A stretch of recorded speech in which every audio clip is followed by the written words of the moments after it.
It's Flux Friday, the best update show in the hobby, brought to you and hosted by DrFlux. Okay, let's try this again.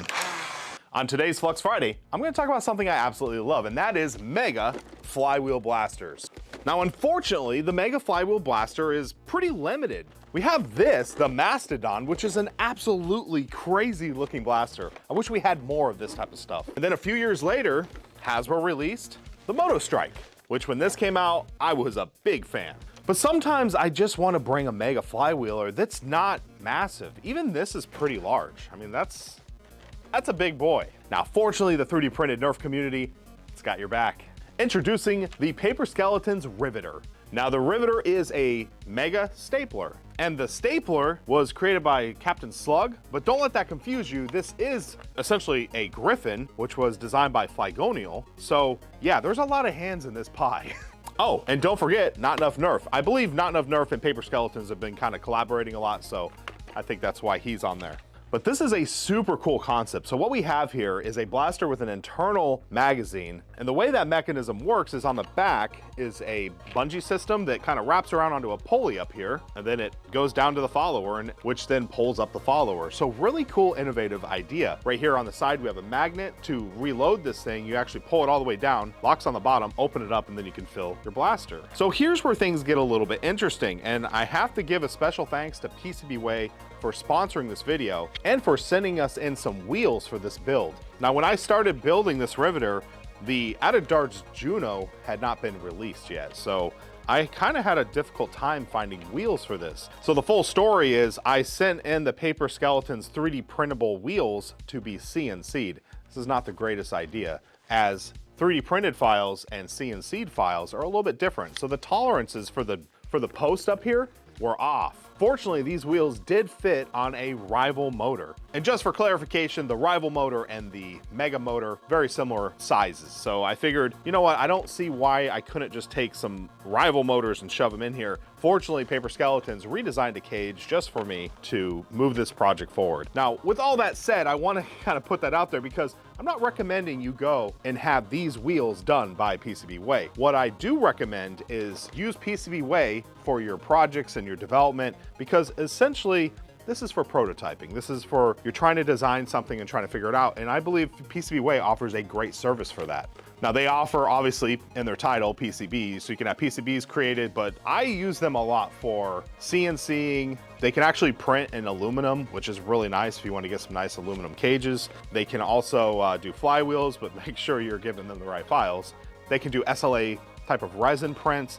So they have a whole lot of stuff they can do. I've even had them cut out flat bar in the past, which in a pinch, if you don't have access to a metal shop, you know, having them cut out flat bar is an option. But let's get back to the Riveter. This blaster right here is just a ton of fun. And I guess I just have to show you. So let's go over to the range. I'm gonna show you chronograph readings, how accurate it is, and talk a little bit about Mega Darts, because not all Mega Darts are created equal.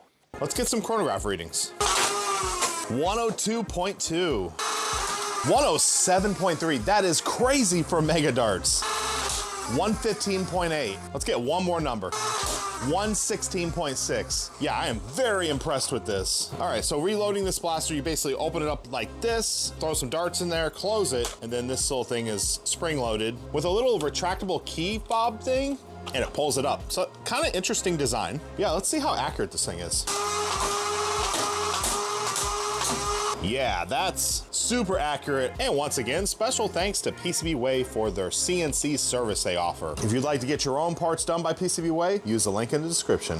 So like I was saying, not all Mega Dart is created equal. These right here are the classic Mega Darts, and they're just not that accurate. However, Hasbro did release these, the Mega AccuDart, and this thing is really accurate. However, they're hard to get and they're kind of expensive. So then these came out, the AccuFakes. Now for a while I thought these things were gone, but I actually ran into Moose over in Maryland, and he happened to have a bunch of them, so I bought some off of him, but it turns out they sell them at NF Strike. So we're gonna fire all 9 of these. You're gonna see a big difference between the regular and then these. Both have similar performance, but I prefer these because I feel like they're a little bit more accurate. So I'll be shooting just down at that yellow target right at the end, but the main thing is watch how straight these things fly. Let's see how not straight these ones fly. kind of curved up at the end there. Let's try another one. Yep, another spiral. Same thing. Now for the official Nerf AccuMega. And that was a bullseye. That was me, but you can see how straight it flies. Same thing. And now for the 3 AccuFakes.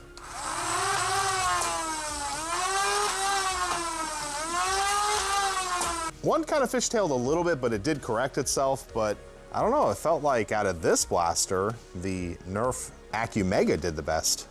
Now with all that said, let's talk about a few things. Number one, thank you Paper Skeletons for sending in a hardware kit for this blaster. Some of this hardware was a little bit interesting, like the magnets, the this thing in the back here, the retractable clasp thing. Other than that, it's pretty much Griffin hardware, but I do want to say thank you for sending that in. Now, what do I not like about the Riveter? Well, me personally, I love magazines. I collected a lot of the Moto Strike magazines. I have a lot of the Busby Tyrant magazines, and I just want to be able to just swap mags real quick. This whole system right here is very innovative, it's very cool, and it's a little bit gimmicky in my opinion. I don't know how practical it is for me personally. Me, I'd rather just slap a new mag in there and be done with it. Now I know there is a version of this blaster, or the Griffin Mega, let's call it a Mega Griffin, that does take magazines. So next time I build a Nerf Mega 3D printed thing, that will probably be it. And let me know in the comment section if you'd like to see that build. Other than that, I absolutely love this thing. I love how the colors turned out. I love the overall design of it.